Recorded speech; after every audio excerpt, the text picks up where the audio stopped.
Oh, hey there. Today we're talking all about the brand new DJI Action 5 Pro. But first, let's head to the beach. So I'm testing the Action 5 here on the bike with my mic too. Now it is very windy out, but it's to be expected as we just had a near miss with a hurricane and we're getting the after effects right here in South Florida. But it is super windy. So this is what it sounds like. I'm not in the direct wind, but at the same time, as you can probably see by the trees behind me, it is clearly windy out. And I'm riding on the Riverwalk right now, so that should definitely add to it since I'm not getting blocked by as many buildings. So as I bike down the Riverwalk, let's talk about some of the differences in the Action 5 Pro.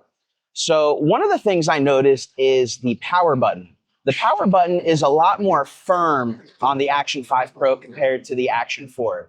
What I mean by firm, you have to press a lot harder on the Action 5 Pro to turn it on. And I haven't been able to figure out whether I like that or not, as the Action 4 was relatively easy to turn on. You could feel the button, where the button's a lot more flat on the Action 5 Pro.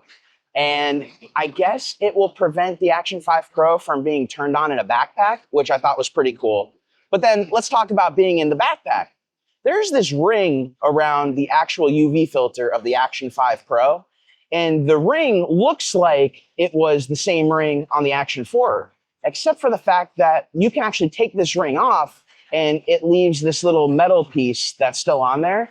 And then it doesn't quite look the same as the Action 4.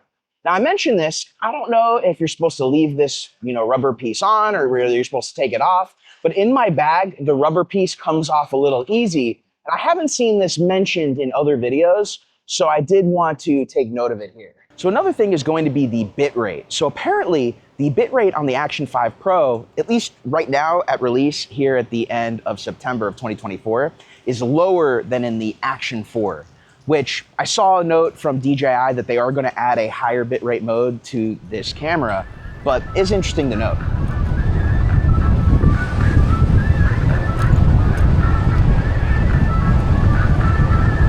Okay, so here we have the Action 5 Pro and the Action 4. And so this is a side-by-side test to see how does it look. Now we're filming in D-Log-M in both of these cameras, and I am using the internal mic on the Action 5 Pro and the internal mic on the Action 4. Now I want to do that because it is a little bit windy out here, and it's a good test of how these mics perform. On top of that, the dynamic range is supposed to be significantly improved in the Action 5 Pro versus the Action 4. So I want to see, do the clouds get blown out? I know there's a lot of cloud cover today, but let's see how everything looks when you compare both of them side by side. So here is the Action 5 Pro against the Osmo Pocket 3.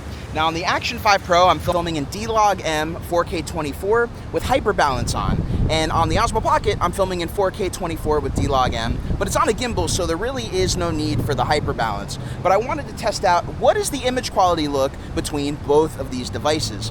On the Osmo Pocket 3, there's clearly going to be more of a shallow depth of field, but that's because it's a 1-inch sensor and it has autofocus. But I wanted to compare how they look against each other because it is fair. They're both DJI products, they both shoot D-Log-M, and they're both kind of the new kids on the block, even though the Osmo Pocket 3 has been out for almost a year now. So here is a test of the subject tracking on both the Osmo Action 5 and the Osmo Pocket. Now, as you can see, I'm supposed to be tracked by both of these cameras. However, the Osmo Action 5 is cropping in to the actual image, and it's not a gimbal, where the Osmo Pocket, it is following me. So the resolution is much higher on the Osmo Pocket, but it is a little bit of a different device. It is on a gimbal, where this is just a much smaller device. It's almost half the size of the Osmo Pocket.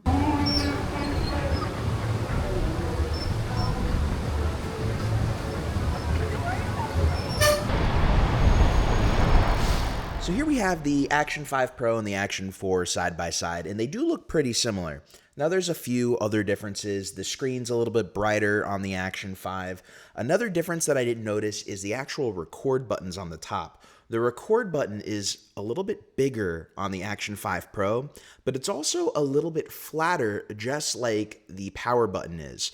I have some shots here where you could see the power button on the 4 is a little bit more raised than the power button on the 5, and it does make it a little bit easier to press.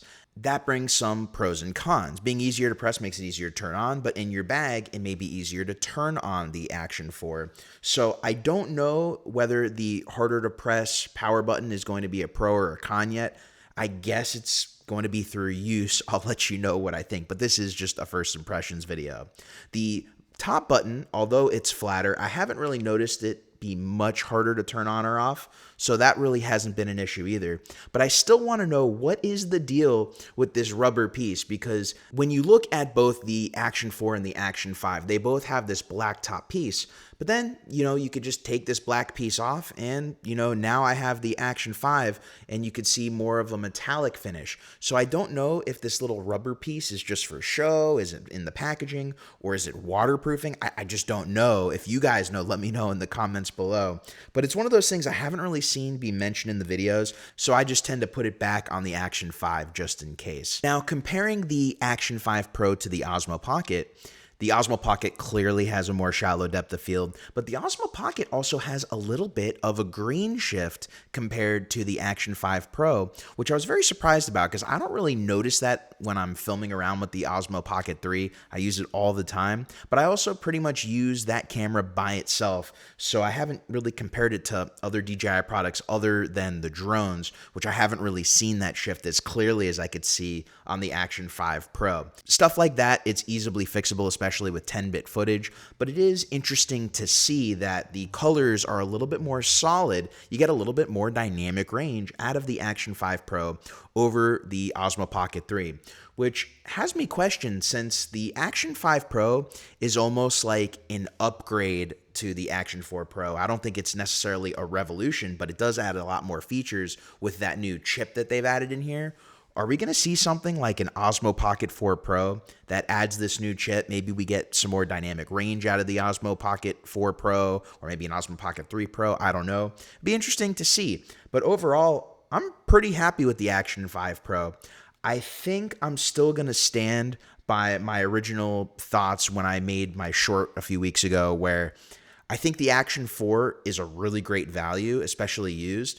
The Action 4, though, is still $300 brand new, where the Action 5 Pro is $350 brand new. So I think if you don't need a new Action camera and you already own an Action 4, it's still really good. But if you're in the market for a new Action camera, I would totally get the Action 5 Pro, especially over a GoPro. It's just above and beyond better. I know it doesn't have the higher resolution video, but I don't necessarily think that makes a huge difference in these Action cameras, because I don't see the GoPro footage when I use my GoPro Hero 11. I don't see that higher resolution footage being much better. Plus, you just get so many more features on the Action 5 Pro, like the internal ability to have the wireless mics, being able to change your frame kind of like on the Sony cameras without having to have an Osmo Pocket. If you're just looking for a cheap content creation camera and you don't necessarily want a gimbal and you want it to be waterproof, you want it to be more like an Action camera, I think the Action 5 Pro is pretty much the only option right now. But I am interested to see how the future unfolds. I'm interested to see when DJI puts out this higher bitrate firmware, if the image is going to improve at all. But we shall see. These are my first impressions. This is not a full review on the Action 5 Pro, but I have been very happy with it. There'll be more content to come here on the channel. So if you have any questions, anything you want to see me test, make sure to let me know in the comments below. And if you got knowledge and value out of today's video, please make sure to hit that like, subscribe, and notification bell to keep up to date with the latest videos on the channel. And until next time, my name is Chef Fagien. Thank you for joining me as always, and I will catch you in the next video.